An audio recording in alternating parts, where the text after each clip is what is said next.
everybody, welcome to another video by Liminal Spaces. So we're going to do another deep dive into Blade Runner. This time, of course, it's going to be Blade Runner 2049. There's going to be two, right? We're going to do a short one first and then a true deep dive right after that. I'll try to put them up really close together. The director, Villeneuve, I don't know that I'm pronouncing that right. Villeneuve. I hope I am. Excellent director. Right? For sci-fi so far, I think we've got Arrival, and then we got Blade Runner 2049, and now the two Dune films. And, I mean, his career has just been excellent to be watching these science fiction films. I feel like we haven't had anybody like this for a while.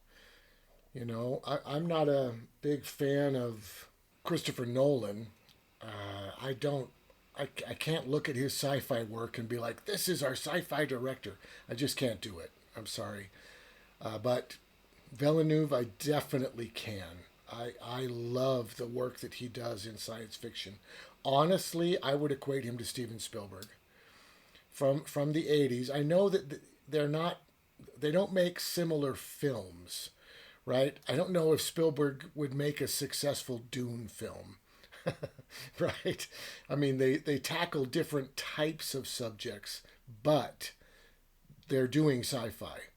The success that Spielberg had, I equate to the success that Villeneuve is having right now. Unfortunately, I believe that he's going to, like all great directors do, I believe that he's going to start chasing Academy Awards and so on, and realize that it could be a lot better for his longevity if he chooses to do historical dramas instead of science fiction, which is a shame. The power of the work for me, in my opinion, goes away. Right? They do important films. Of course, Spielberg's made a ton of important movies after his little sci-fi binge in the late 80s, right? But they're just not the first thing that I look for when I go out to see a film. You know, I want to escape. I want science fiction or horror or something like that, right? So I'm worried that he's going to get that bug real soon, and we're going to lose the Villeneuve that we are aware of right now. And he'll become something more, something greater perhaps, just not in the specific genre that I like to watch. That already happened to Christopher Nolan, right? Making Oppenheimer. I'm sure everyone in Hollywood is all in love with Christopher Nolan, right? Looking to get Academy Awards, looking to get in a Christopher Nolan film. He'll probably get some nominations for Oppenheimer. Who knows? But if you love his sci-fi, that may be over for him now. And it may be over soon for Villeneuve, so we should really enjoy and take advantage of this time in his career. Because for me, this is the best time in any filmmaker's career. Right after they really get running. They'll make like 4 or 5 movies that are just incredible. And then they'll become really artistic or whatever takes them, you know. But he's amazing. He's truly amazing. Visually, it's just stunning. But the best thing about it is other things aren't sacrificed to get that level of quality in the visuals. Every bit of it is that good. It's really, truly amazing, the work that he's doing. So he makes 2049. So this film came out in 2017. It didn't do really well, but it did okay. I saw it in the theater a bunch of times. I really enjoyed it. Also, Ridley Scott did produce this movie. He was part of the group. I don't think he was there very much because Villeneuve was very established by the time this came out or by the time he was working on this. So I think he had the power to say, I love that you're here. We're making my movie. It's funny when you watch the little documentaries at the end. The documentaries aren't great on the 4K of this. That's what I watched for this, by the way. Like I said, I saw it in the theater a bunch, but I have the 4K and I watched that just now so that I could be fresh when talking about it. When you watch the documentaries on that, it's kind of funny how often he says, we wanted to make our movie. He talks about the fact that there's snow on the ground instead of rain. And the reason that there's snow is because he grew up in Canada. So it doesn't look like London. Blade Runner looks like northern Canada, not like London. Except, of course, there's a lot of smog and everything. So I thought that was very interesting how often he just wanted to state, this is my movie. And that's a good thing, of course. You want to have an excellent producer there who knows what they're doing, and you want to be able to make your movie. So I think he got the best of both worlds there. And that's one thing I do want to say about him as a director. Everything he does, I feel like, is incredibly professional. It's a professional working environment that is dedicated to trying to stay under budget and trying to make a product that makes money. And I really appreciate that. I want the director to want to be successful. It's like capitalism, I want them to feel competition. I want them to want to do well. So I feel like Villeneuve is even better at that than Spielberg was, especially by now. I feel like he consistently pumps out quality films, and the package that he presents to studios is pretty much what he delivers, which is pretty amazing, especially for these gigantic productions that he does. So that's really wonderful. I really appreciate that aspect of him. So another fun little fact about this production is they got the same screenwriter that they got to do Blade Runner. The first one, which is super cool because the first one was the artsy weird one. And then the second one that they brought in was there to kind of clean it up and make it Hollywood ready and do what the producers wanted. But for this production, they went back and they got that first writer again to write this screenplay. And he actually finished it. He actually did the screenplay for this, which I thought was super cool. That's why I believe they were able to use that opening scene that they described being the opening scene in Blade Runner, but they never filmed. They used that scene in Blade Runner 2049 pretty much exactly how it was described. So I think that that's super cool. And it's a great scene.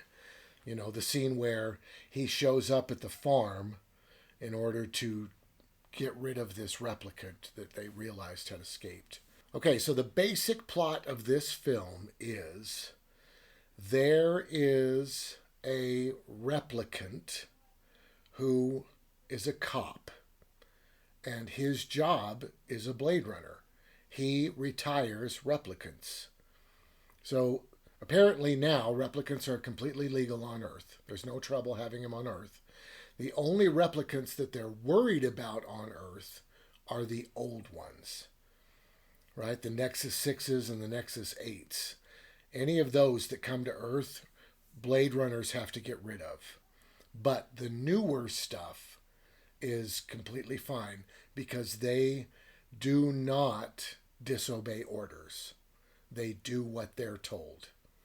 And that's the only reason they were even allowed to make replicants again, according to this plot. There is this Blade Runner who is a replicant, and he gets tangled up in this giant mystery about replicants being able to have children and a revolution of replicants against humanity because replicants are used as slaves.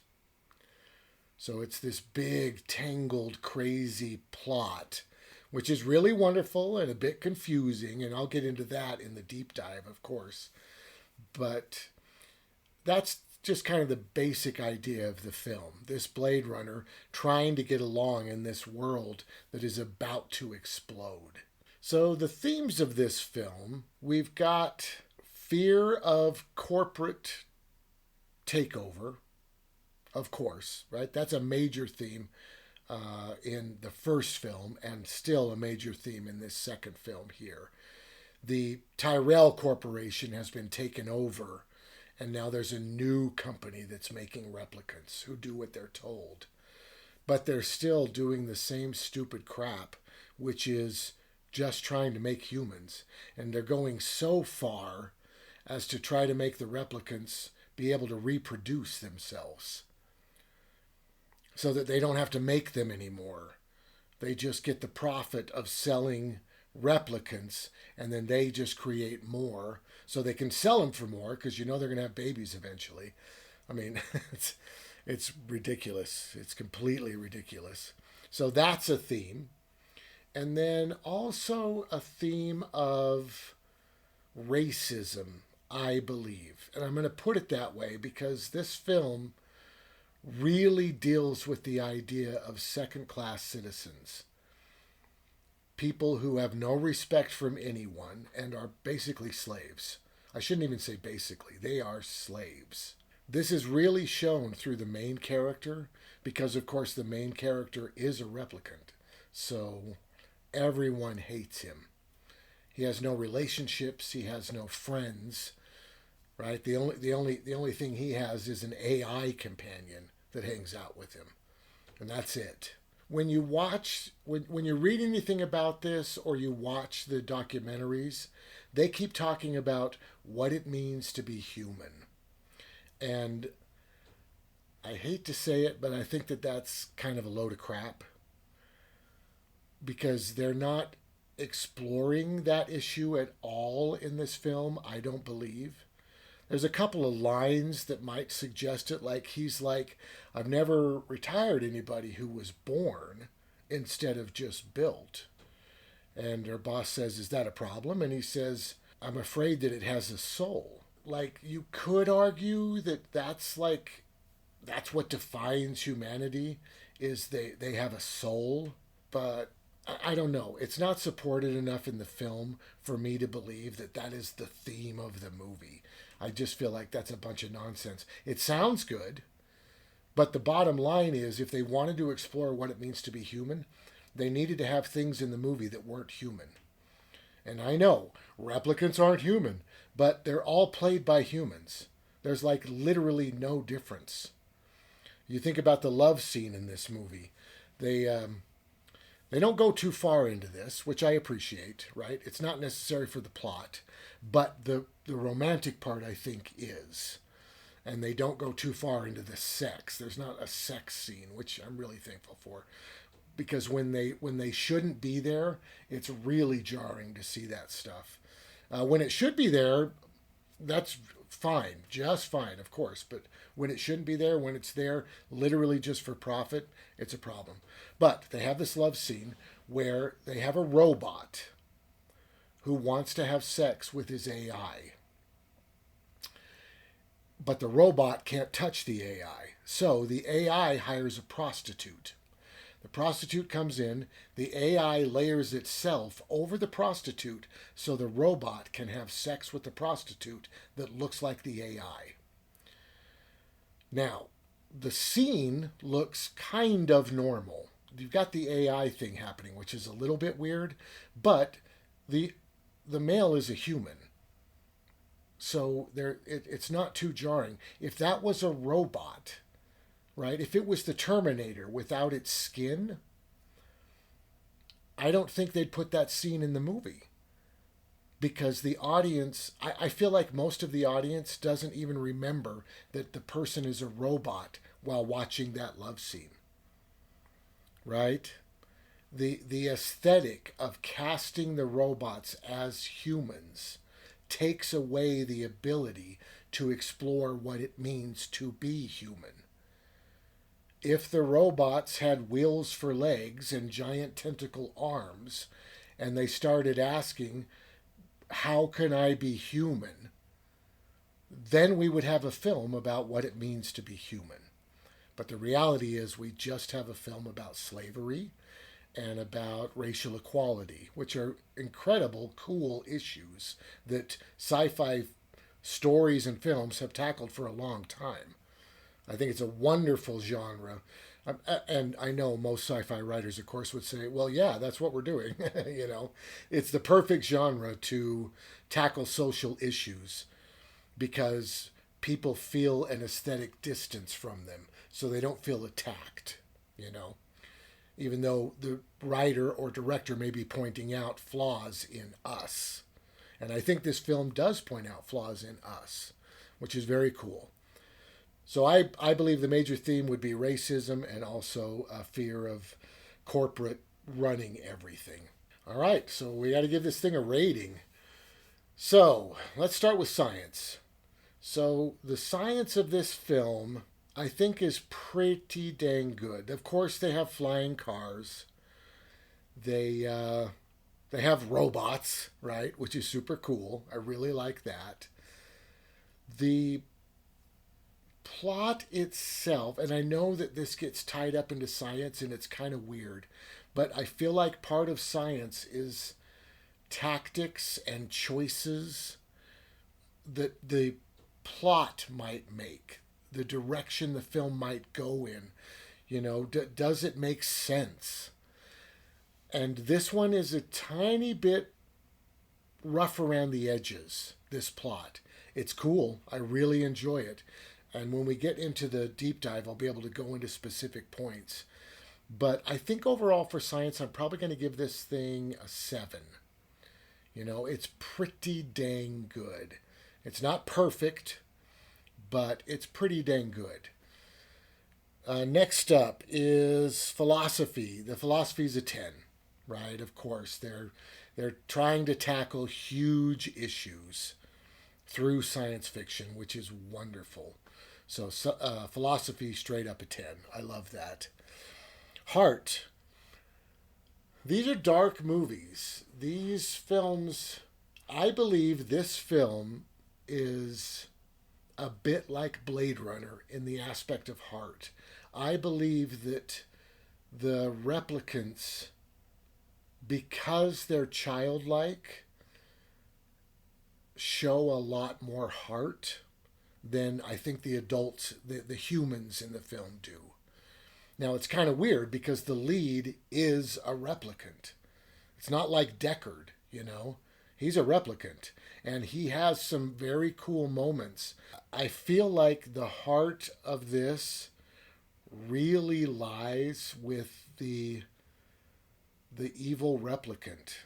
I mean, she kills this movie. She could quite possibly be the best thing about the film, but we'll get a lot more into that in the deep dive. So for heart, I'm probably going to go like a 5, I'm going to say. There's not a ton of heart in this movie. I feel like it falls short with the Deckard Rachel stuff. Um, the opening scene I feel like has a ton of heart, but that actor, he's an excellent actor because he has this quality about him. He's huge, right? He's intimidating, but at the same time, he has this incredibly likable quality, which is just amazing to watch. That scene has a ton of heart. All the scenes with the evil replicant, right? The one who wants to be the best. All the scenes with her have a ton of heart. Even though she's so evil and terrifying, you can just see inside that she wants to explode, you know? It's really interesting to watch those two.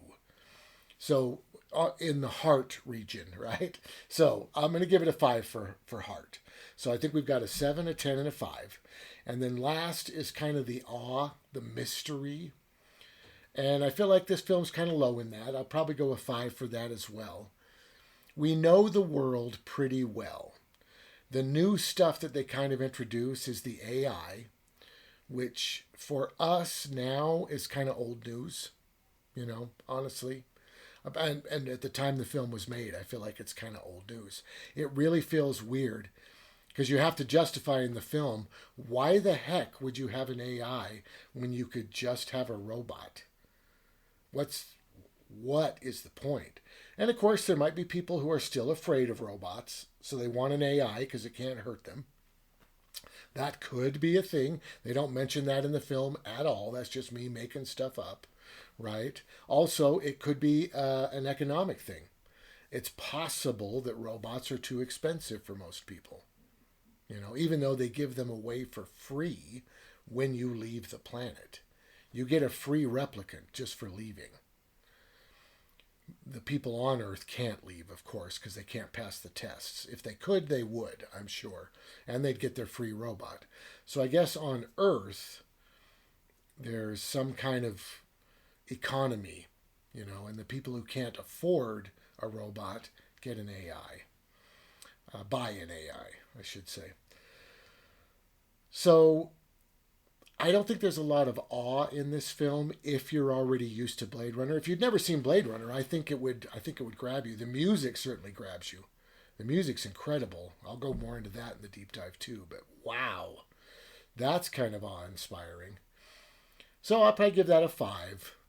So overall, I think we've got 7, 10, 5, 5. So we're looking at 27 out of 40. Not a great score, but the film is really good. I have to give it, I'm going to say an 8. I have to give it an 8. There are qualities of this film that aren't part of our rating system that exceed the norm, like the visuals, And I may have to make visuals a category for film. I might have to do that because it's so important in movies that it look good. I cannot understate how important that is, especially for science fiction. If you have cheesy effects in a movie that's trying to take itself seriously, you're kind of in trouble. I hate to say it. You kind of end up with the original Dune, which I love. I think it's a great film. But the effects in that do not look great. They didn't have the budget. They didn't have the technology. So I think that kind of hurt them a tiny bit in the long run. Yeah, so I'm going to give it an 8. Watch the deep dive so I can try to defend why I would give it low scores according to our chart. A 27 is not an 8, I don't believe. Right? That's like a 6, I feel like. But this movie is not a 6. This is a really great film. So I'm going to have to try to justify why that happened. All right. Well, thank you so much for watching. If you enjoy this, click the like button. If you want to see more, please subscribe. We got a ton more to go through, and we got a ton more coming. And thank you so much for watching.